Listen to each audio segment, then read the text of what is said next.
In this 10-minute lecture, I want to focus on John Stuart Mill's Subjection of Women. This essay, which was written in 1869, is one of Mill's last important political essays. The themes of the essay, namely the position of women, the inferior position of women in Mill's society, had been a preoccupation both of himself and Harriet Taylor, his longtime companion and wife. For many years throughout the 1840s and 1850s, Harriet Taylor and John Stuart Mill had been writing newspaper articles and pamphlets focusing on the plight of women in their society. Crudely stated, they drew attention to three particular problems that women faced. One, they were the victims of violence from their husbands, and when they were the victims of violence, they were not protected by the law. Men could, with relative impunity, beat, rape their wives. Same with children. I mean, they were also treated very badly, and Harriet Taylor and Mill lobbied to have the law changed in this area to increase the penalties on men who violently attacked their wives. In fact, although this isn't a part of the essay Subjection of Women, in the mid-1850s, Mill and Harriet Taylor submitted to Parliament a document suggesting that in the case of men who violently attacked their wives, imprisonment and fining simply wasn't enough. It wasn't punitive enough, and that such beasts should be publicly flogged. I mean, that is the sense of outrage that Harriet Taylor and Mill felt for the violence inflicted on women. So that was one of their concerns. The second concern was the legal inequalities that women faced when it came to property, when it came to divorce, when it came to access to children post-divorce. That was a second source of outrage. And thirdly, the fact that women couldn't vote. I mean, that they were, Harriet Taylor and Mill were people who were in favour of female suffrage. So that's the problem that they perceive. And when Harriet Taylor dies in 1858, Mill continues the work, and this late essay is the embodiment of all of his feelings on this topic. It's written, as Alan Ryan, the great Mill scholar, points out, with more passion than almost anything Mill wrote. Before I get into some more details of the argument of the subjection of women, I want to compare the philosophical argument in the essay to the argument that was put forward in Mill's On Liberty, the 1859 essay that we discussed earlier in the semester.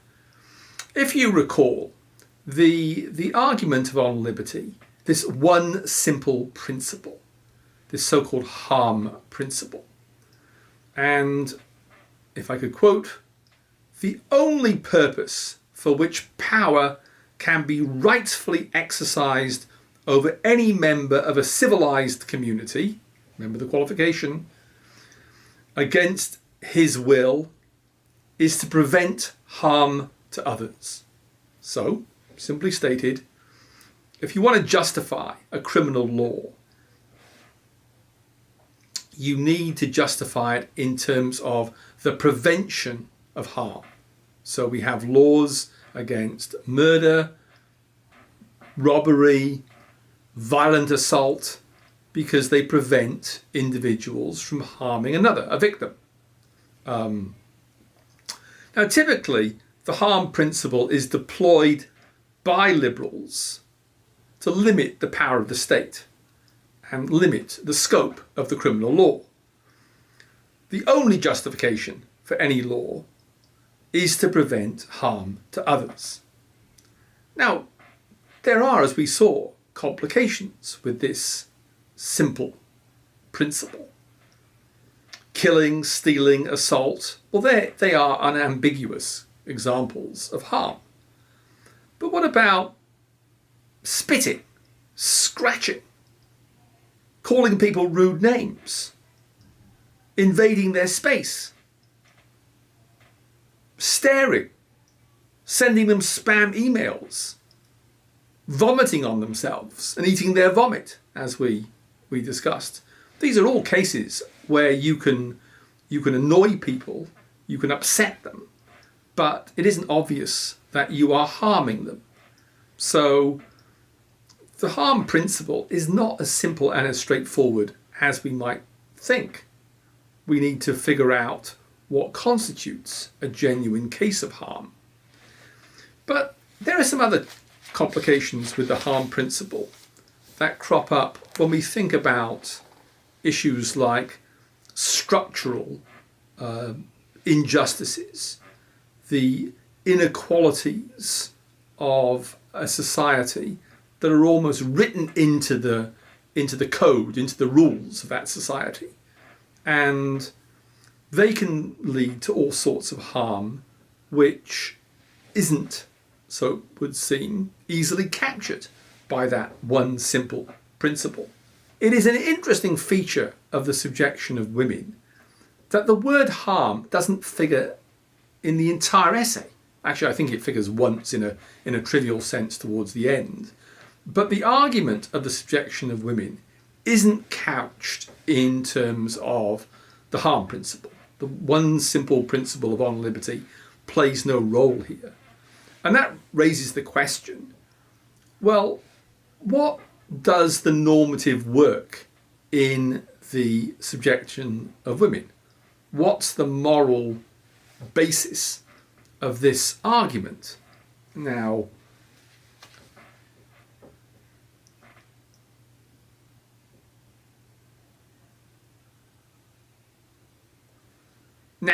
off the top of our heads, we can think of a variety of different possibilities.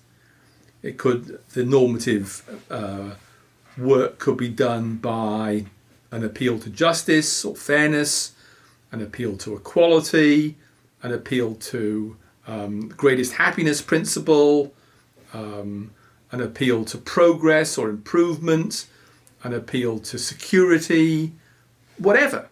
So one of our tasks in reading this essay is to figure out what does the work, what drives the argument, what provides the justification for Mill's position.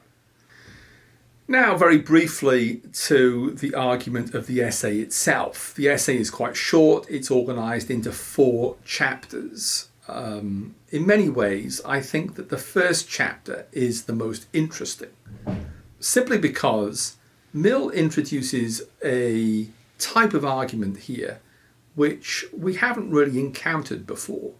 And the argument of chapter 1 of Subjection of Women, I think, appeals to 2 different considerations.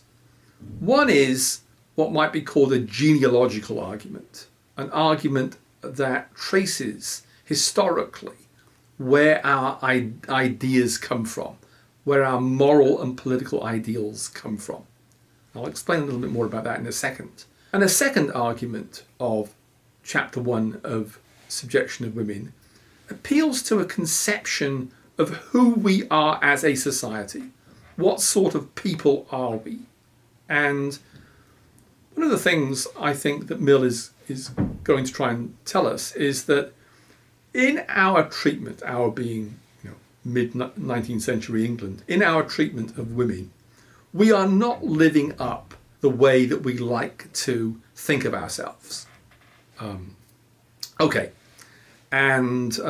very briefly, because I want to talk a bit more about that chapter 1, Chapter 2 then compares women to the position of slaves.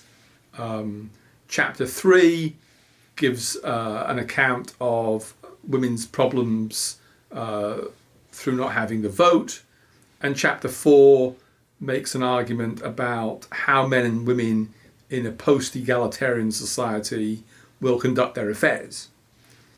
Okay, so in chapter 1 of The Subjection of Women, Mill begins by making the argument that the legal subordination of women is, one, wrong in itself, and two, a hindrance to the improvement, the further progress of modern society.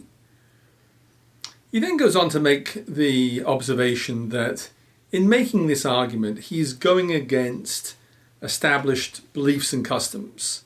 And he realizes that if he's going to persuade his audience, he's going to have to show them that the standard views of this topic, the widespread opinion of society on the position of women, is wrong. And this is a tricky argument, right? Because societies like to think that common sense views are the right ones. And Mill realizes that he's going to have to dislodge what constitutes common sense. And he does that in a very interesting way. He does it through an historical developmental argument. This historical developmental argument is sometimes referred to by philosophers as a genealogical argument. So his way of proceeding is to try to persuade his audience that the position of women in Victorian England reflects a primitive form of social order, namely the rule of brute force, the rule imposed by the strong against the weak. And he tries to show that while the rule of the strong has been the dominant way of organizing societies for primitive peoples, the course of history, the course of development that has led to Victorian England is a slow and steady overcoming of that primitive form of rule. And that Mill is essentially saying, listen guys, we are modern. We've overcome this brute primitive force. We believe in basic form of equality. We think that the law applies equally to all human beings. We no longer we no longer enslave people. It is our understanding as a society that we are a society of free and equal people. So what he's done, he's provided this developmental argument to say that we've overcome our primitive past. And secondly, now he's appealing to who we like to think we are. We like to think of ourselves as free and equal. And then he says, listen, there's one area where we don't think this way. And that is when it comes to women. We treat women in the same way as Stone Age man treats them. We use violence to subjugate them. That isn't who we are, right? We shouldn't be doing this because in all other areas of our life, we treat people as equals. We are not living up to the standards that we set for ourselves. This is an anomaly. Forget about custom and feeling. This is anomalous, and we need to do something about it. That is essentially what the argument of chapter 1 is. It's an interesting set of claims. These claims haven't figured prominently before in any of the thinkers that we've encountered this semester. And I want you to reflect on the strength and weaknesses of Mill's argument in that chapter.